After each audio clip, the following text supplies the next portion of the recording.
And I thought that I would like to start with a kind of theme and variations. But what brought me to that decision was that I came up with a theme that I liked very much, which went something like this.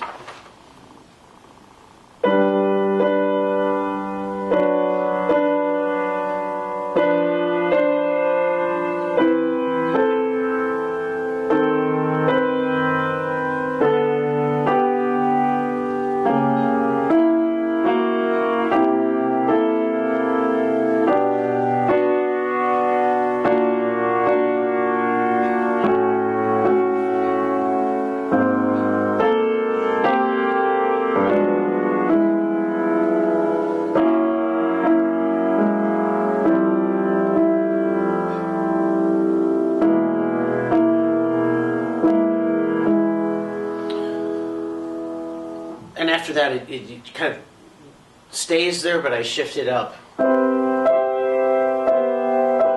it's the same kind of idea. I mean, and now this is a very standard kind of chord progression. Some people would call it an omnibus kind of progression, but it's really what you call the chromatic descending bass.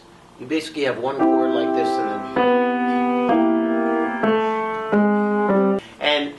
and I guess there's a few elements to this. First of all, it makes it a very harmonic kind of piece where the harmonic shifts are very emotional. So even with one chromatic moment, you can do something very, very emotional. And that makes it a certain type of piece. It means it's very grounded in tonal harmony at its base. That means that some of the emotional, strong kinds of ties in the piece will be harmonic and will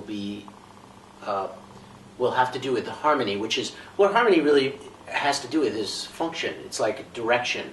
The music has a certain direction. So here you have this direction which is really dictated by this bass which keeps moving down. Okay, and the chromatic descending bass is really strong. The other aspect of this piece that's interesting is that you have this very, what one would call diatonic, like the white keys, melody.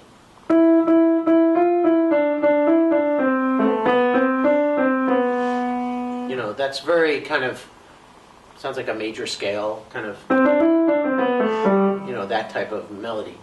So you have this diatonic melody, at the same time you have a chromatic descending bass. At the same time you have this rhythm, which is going throughout the whole thing, which is almost like a heartbeat, because it's a kind of irregular pulse of two.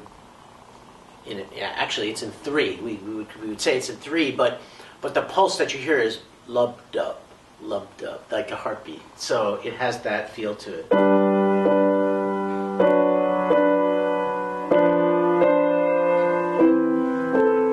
And so what I tried to do was, in writing variations, rather than write something that's kind of a literal variation, like each time write some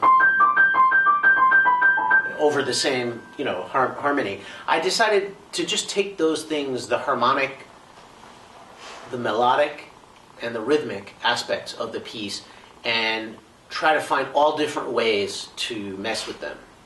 And then try to tie this messiness together in different ways. And sometimes it's intuitive, but other times I work out a kind of harmonic system, which I feel is kind of tight, so that structure helps to make the piece strong.